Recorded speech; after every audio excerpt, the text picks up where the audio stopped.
And I'd like to go ahead and say we're so excited for today's masterclass, where you will learn about certification eligibility, how to get started, and why you should seek certification.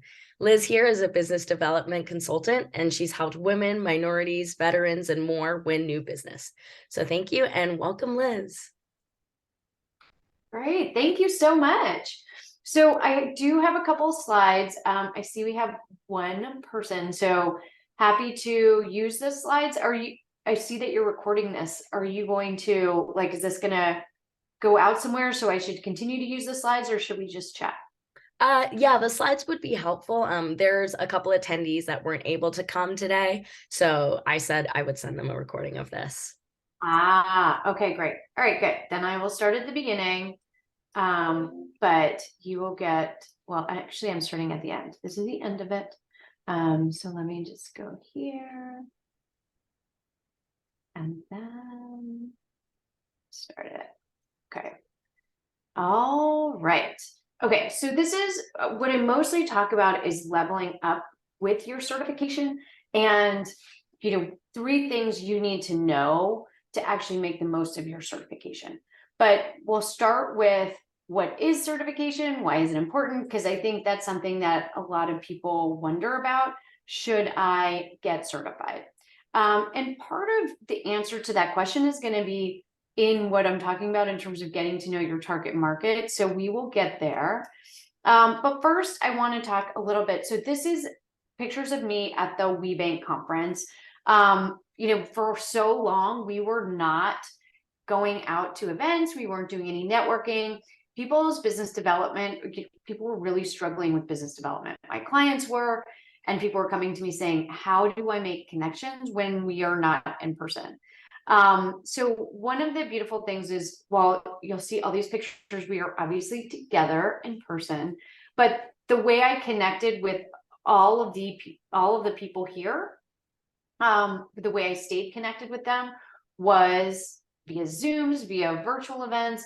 And one of the things that made that possible was my being certified and being a part of this group. So that's one of the reasons I think that it's important beyond just, all right, I'm going to meet these big companies. They have goals for doing business with companies like me, and I'm going to get bigger business. That's ultimately the goal. But when you are having tough times, when you're struggling, that's when these organizations and your certifications really make a huge difference. So all of these women here sitting at the table, this is Patty Massey, who's the chair of the forum at the WeBank Leadership Forum. And these were clients that I actually met all online. So, and then Monica and Darcy, who are people I've known for a long time, were people I was able to stay in touch with by virtue of these organizations. So my background, just a little bit about that. I used to be the head of regional affiliates for WeBank, the Women's Business Enterprise National Council, which certifies women-owned businesses. Then I went on to work at We Connect International, which certifies women outside the US. And basically what I realized in doing that, the importance of that for you, is that I realized that I had the ability to help not only women-owned businesses, but all diverse businesses actually save time and money getting these bigger clients. There's these resources that are available to you. There's these great opportunities. But for the most part, business owners are too busy running their business to be able to take advantage of everything while also cutting out the noise of everything that's not relevant to them. So that's my role as a business development consultant, is really working with clients to help them achieve their goals in a way that makes sense to them. So this is typically when I start talking about certification and people are like, I got hung up on the paperwork. Like I never really got past that part. I went online, I looked at it, and this is basically how I ended up. So I would say if you're not certified yet, I call paperwork the entrepreneur's kryptonite. I get it. And there are resources available to you. I work with a business partner who can actually do the certification for you, manage the communications with the regional partner organizations, and make sure that you stay on track getting that done.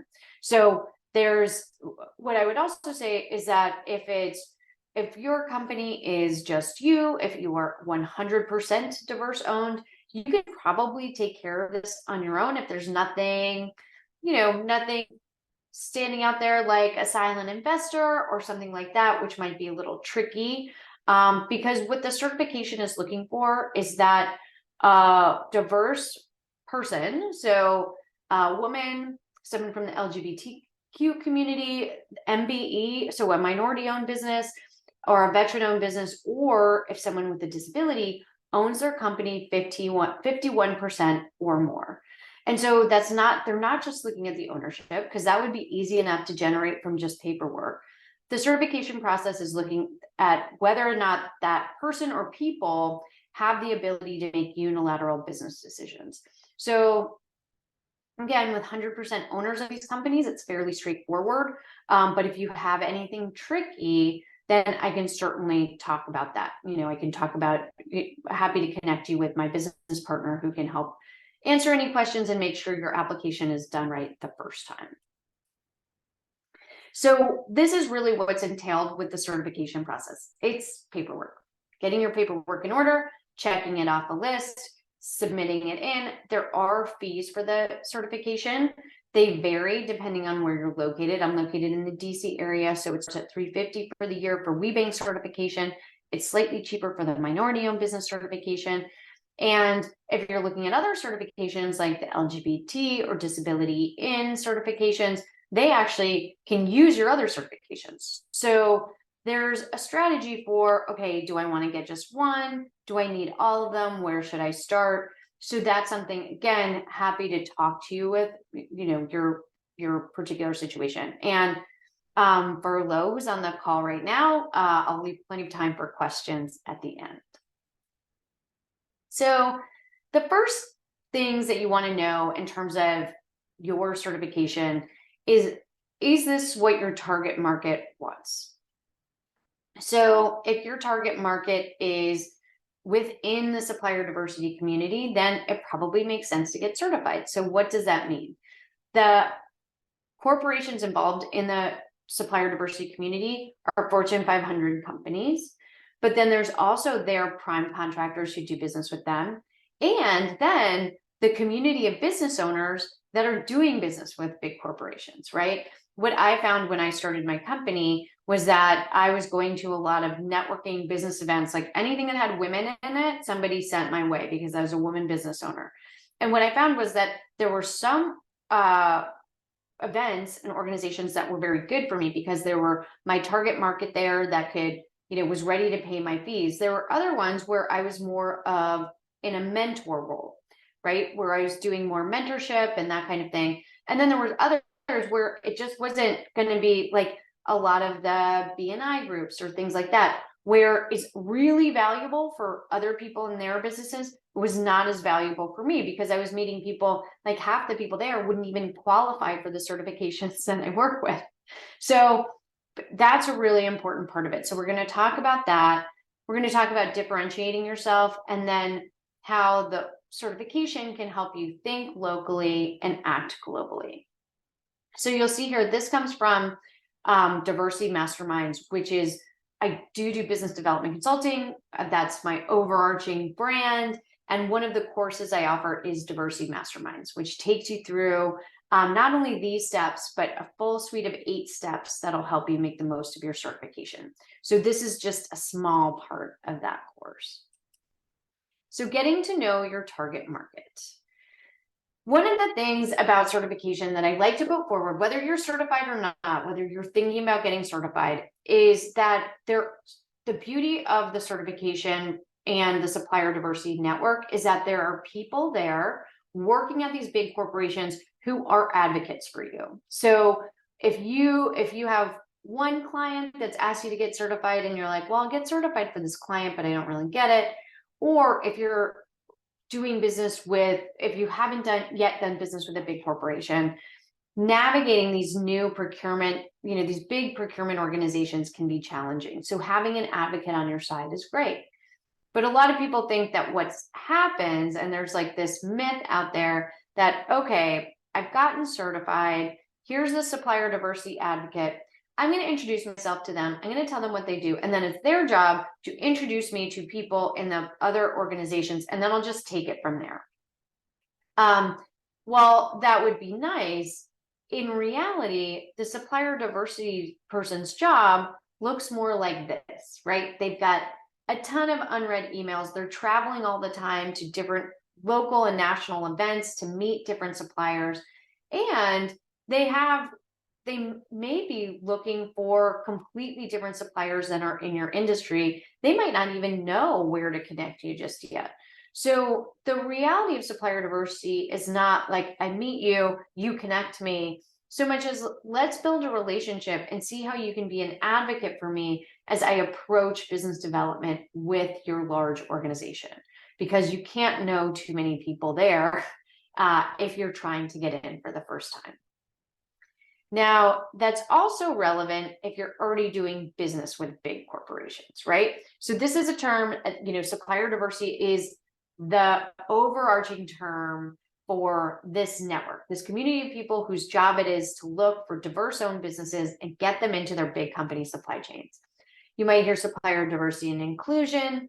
Sometimes they sit in HR, sometimes they sit in procurement, but these are the people who are your advocates within the company. Oops. And I'll just give you one example of how this could work. When I say advocate within a large company, what does that mean? Well, one example, Ingrid from Inco International, this is her Instagram, which I love because she's a translation company. So she has a different word in a different language every day or every week that she puts up. So she was already doing business with a large company. She's one of those people doing business with a large company. They asked me to get certified, but I'm not really seeing the value in terms of drumming up other business. And what I encouraged her to do was look at her current client. Like, have you maxed out all of the opportunities with them? And she was kind of like, well, what do you mean? I was like, well, your supplier diversity person, do they know that you're in the network? Do they know the value that you're providing? And she's like, well, the people who buy translation do, and they don't really care that I'm certified. Like, they think it's nice, but I don't really know the supplier diversity person. So I encouraged her to reach out to that person as an advocate for her. And it turned out that person was about to send out a new company-wide newsletter highlighting the work of supplier diversity, and was thrilled to know that they had a diverse supplier at her capabilities doing interesting work for them.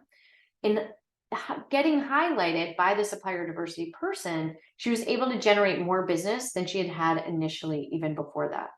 So when I talk about getting to know your target market, there's both getting to know the role of supplier diversity and how it's played in the companies that you're looking for, but also actually get to know the people, right? You're building a relationship here. That's how you're going to make the most of your certification. And then the other thing people talk about with certification is, okay, well, what kind of corporations are we talking about? Like, I'm doing business with corporations all the time, but like, how big? What have we got? A quick place to go is webank.org. You can also go to NMSDC and look at their list of corporate members. Here, this is just a screenshot of their website, but you can put in the name of the company and look and see, just bare bones, do they have a supplier diversity program? One of the things to keep in mind when you do that is that when a lot of people are talking about certification, small business certification or women-owned small business, when they're talking about small business, they're typically talking about the federal government. So when I'm talking about certification, these are the corporate members I'm talking about, not necessarily the federal government. So these are the Fortune 500 companies that accept the WeBank, the certifications I mentioned before: WeBank, NMSDC, which is the minority owned, NGLCC, which is for LGBT companies, disability owned, and Novoba, which is veterans. So this is just like a really short list of the kinds of companies you can expect to see. Now I have WOSB in there because you'll note that some of these companies, Accenture, Microsoft, they actually, Raytheon, they are doing business with the federal government. So they not only have women-owned and minority-owned goals, but they also have small business goals and 8A goals. So if your target market looks more like this, like federal agencies, then the certifications you're going to want to pursue are 8A, women-owned small business, economically disadvantaged women-owned small business. One of the big ones that they always have a hard time reaching is hub zone, or historically underutilized business zones, and then also service disabled veterans. So I just want to pause there for a second and make sure that makes any sense, and see if you have any questions based on who your target market is. I don't have any questions. Okay, good. Does that make sense so far, that there's different target markets? And what I'm primarily going to be focused on is, again, this first one, these types of companies, private sector. But obviously, if you have any questions about the government market, I can point you in the right direction. So what is the difference? The main difference between the government contractors are, okay, there's government agencies and prime contractors for the government that we include in like federal government contracts. And then there's the corporations, which we'll call Fortune 500 companies, multinational companies. In terms of your size eligibility, you can max out for the federal government in terms of your size, the size of your business. So it depends on your NAICS code. Typically, like I'm a consultant, to be not considered a small business anymore, I have to be making generating revenues of about $16 million a year. Once I max out that, then I'm no longer considered a small business. The federal government contracts and programs are not open to me. I can certainly still bid on them, but these set-asides and these special programs are not available to me. Whereas on the corporate side, there's no minimum or maximum size requirements. There's billion-dollar companies that are MBE, WBE, LGBT companies. So you can grow as big as you like. In terms of citizenship eligibility, for US government contracting, you have to be a US citizen. The owner of the company, the owner of 51%, has to be US citizen. Whereas for some of these corporate certifications, you can be a US citizen or legal resident. And there's also, as I said, international options. And then finally, for both, you have to be 51%. I have here women, but depending on the certification, women-owned, diverse-owned, operated, managed, and controlled. So that's true for both of them. So in review, that's our first thing, we're talking about knowing your target market, right? And just the thing I said before, which is not only knowing, okay, who are my clients, what certifications do they want to see, but also getting to know the individuals at that company. One of the first things I take clients through when we're talking about their business development plans is not only does this company have a supplier diversity program, but is supplier diversity a way in for what you're selling? Does the supplier diversity person know the people in your category and decision making? Does the supplier diversity person have the ability to make introductions? Do they have, if not, is there something that they can offer for you? Because it may be that, okay, this is a fine target client, but supplier diversity isn't in a way there. So we want to make sure you know your target market. So when it comes down to making a plan, that you're doing the most effective things possible. Okay, the next thing is differentiating yourself. So this is probably something that you've heard a lot about, but what I find, it's me and my business partner, Heather, we do diversity masterminds together. We say this is our favorite part of the modules because it's the one that business owners struggle with the most. And when they get it right, they get the most bang for their buck. So when I'm talking about getting to know your target market, a lot of people will look at it like this. They'll say, okay, I need to get around this supplier diversity gatekeeper so that I can get to the decision maker. Whereas in reality, what you want to do is make sure that your advocate is promoting you within the company. So you want to go from gatekeeper to advocate.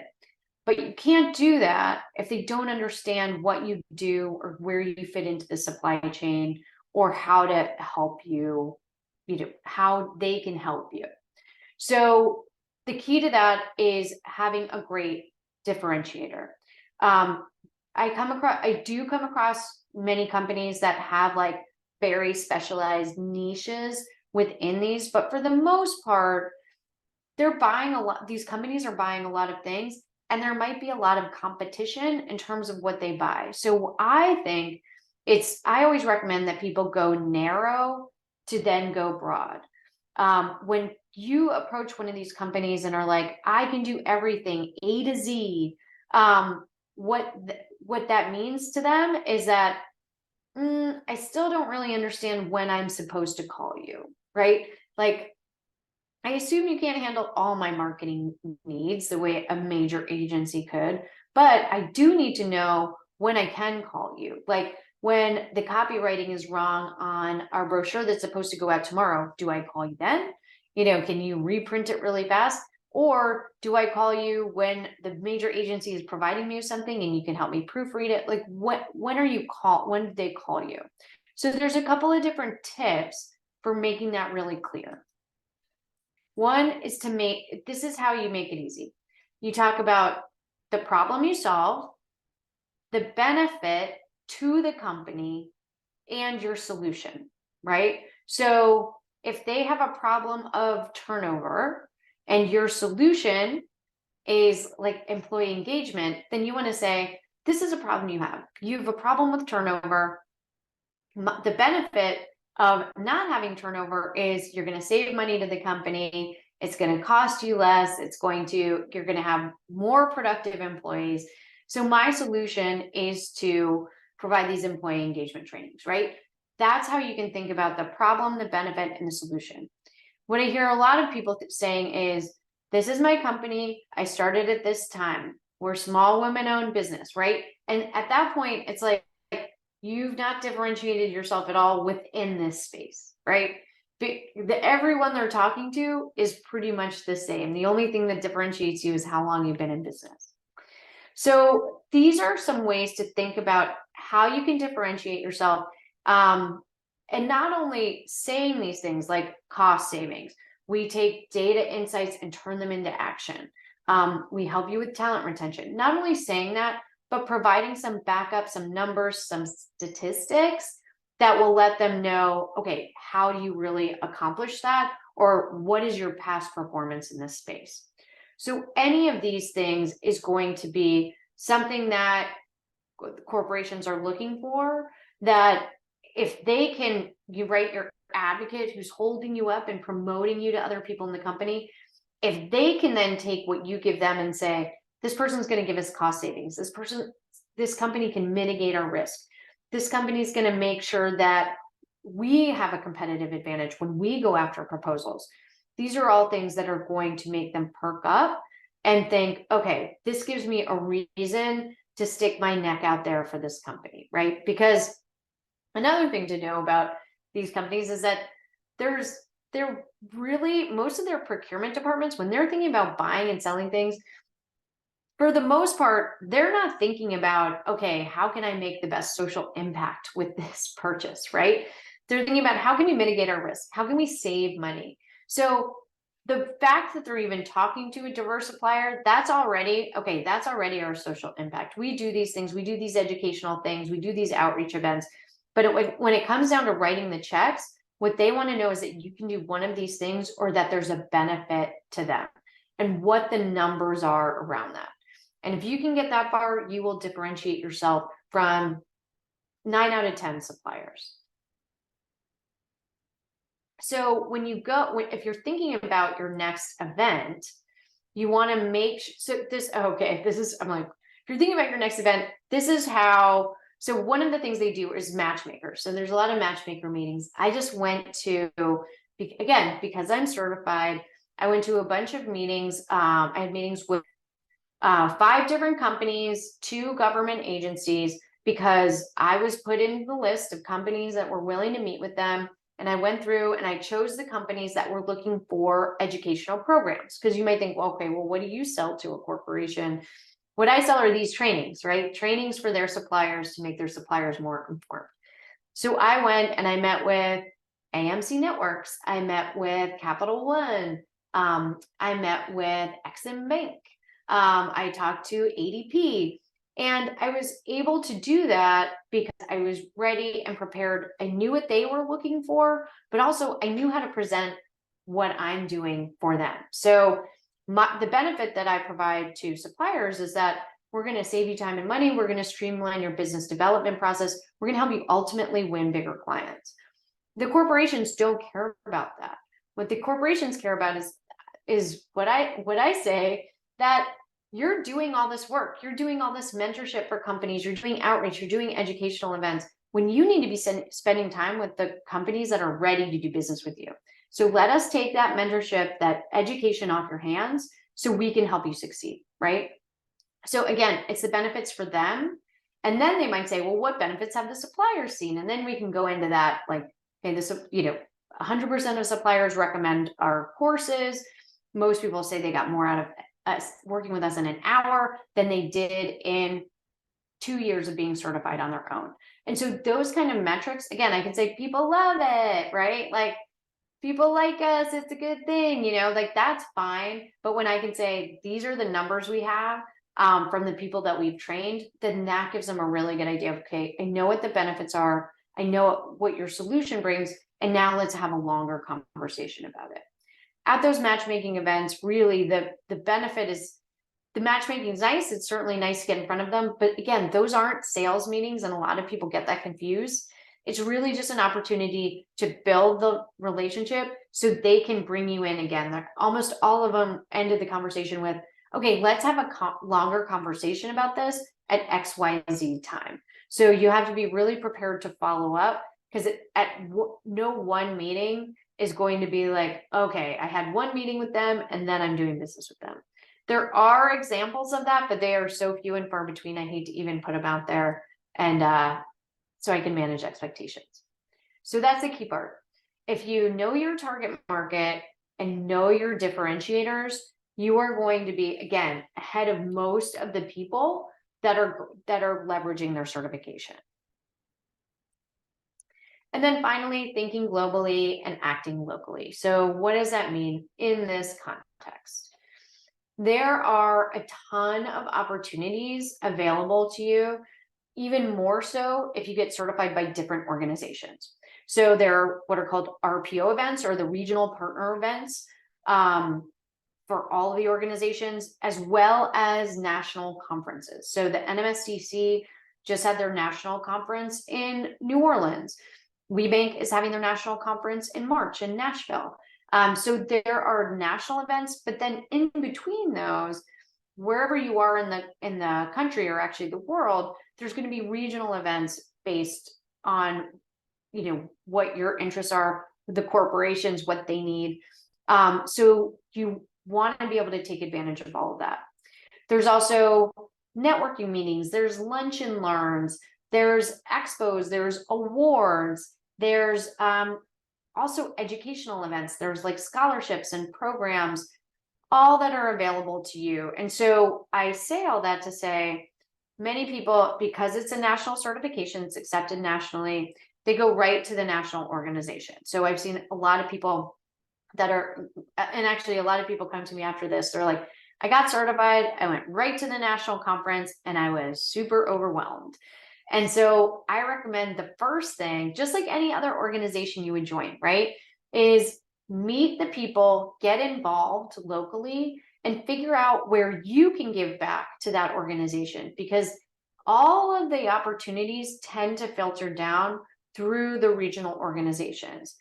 The one caveat to this is if you can spend like $50,000 on a national sponsorship, then you can probably get some bang for your buck at the national level. But I would say failing that, if that's not in your budget, then the best, and honestly, even if it is, the best thing to do is to build these relationships locally, so you are seen as a resource for your local organization and the corporations that are involved locally.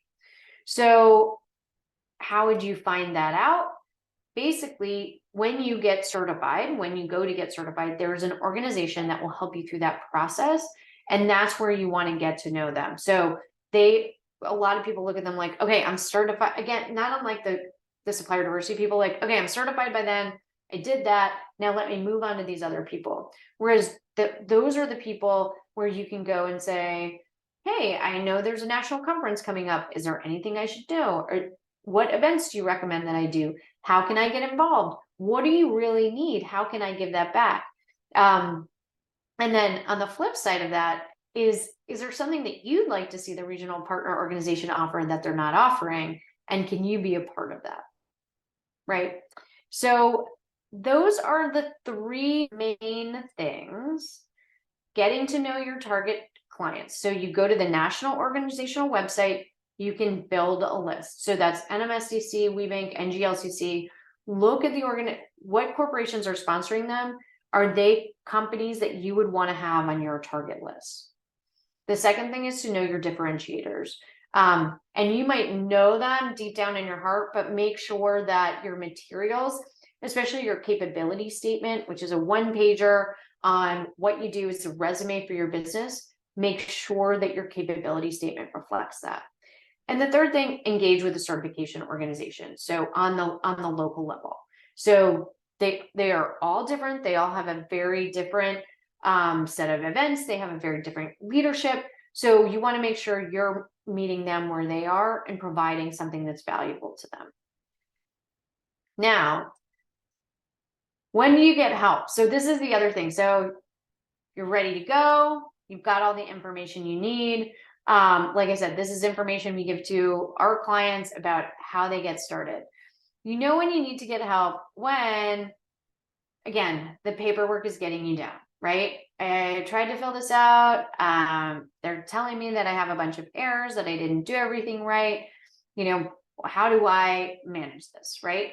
That's when, if you want to get certified, if this is on your list to do, I would say put a reminder on your calendar 2 weeks from now and see how far you have gotten with the certification process on your own. If in 2 weeks, the answer is like, I've gotten nowhere, it's probably time to get help, right? It's just going to be something that's continuing on your list that you never get done. Same thing with your business development plan. I would say, so the next big conference is in March, which is good. Like the conferences tend to be like March, July, August, October.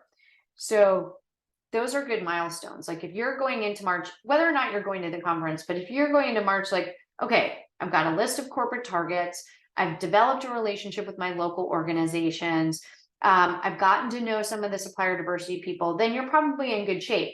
If you haven't been able to do that, you know, I would say after you get certified, it takes about 90 days. After you get certified, if you haven't made any progress on those goals, or you're going to events and feeling like you're spinning your wheels, like I'm not getting anywhere, then it's probably time to get help on making the business development strategy work for you. So what does help look like? One is just taking a course, like a diversity masterminds course. They're available to you. They start at $97 all the way to $547 for the full course, but you can see what makes sense for you. We also have cohorts. We have a live cohort that's probably going to start sometime in February. We just finished one up, so we'll do one again in Q1 2023, where you can learn from other people. And then the other thing might be like, maybe you want to add someone to your team. That's where my individual consulting comes in, where it's like, okay, actually I do get it, and I kind of know what I need to do, but I know that I'm not going to do it. That's when you might have to build up your team, build up your resources. And I would come in there. So that's pretty much it. I think those are the main things you need to know. You can certainly get really far just doing the few things I told you about, but would love to hear if you have any questions, or Chloe, if there are any questions from the people who can make it. I had a quick clarifying question. With the RPO events you talked about for the different organizations and the national conferences, do you have to be invited, or is it just like you know about it and then you register? This is such a good question. So if you are not yet certified, you may attend any of the events. It's just typically at a different rate than the certified companies. In fact, I was talking to a woman from Canada yesterday, Monday. It was Monday. She said, I didn't know that I was able to go to the WeBank events. Like, I didn't know that I could do that as a certified company in Canada. And I was like, I am 99% sure you can.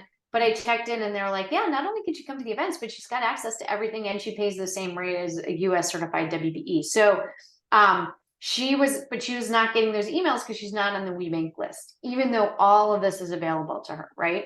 So sometimes you do have to search stuff out. I would say though, at the beginning, the opposite is going to be true. You're like, I get all these emails and I put them in a folder and I don't have time to look at them. Right, right. That's so interesting. Do you talk about events like that for networking about certification in your newsletter?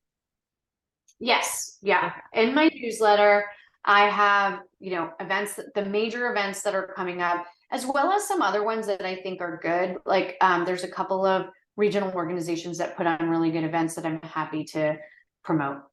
Okay, cool. Thank you. Yeah.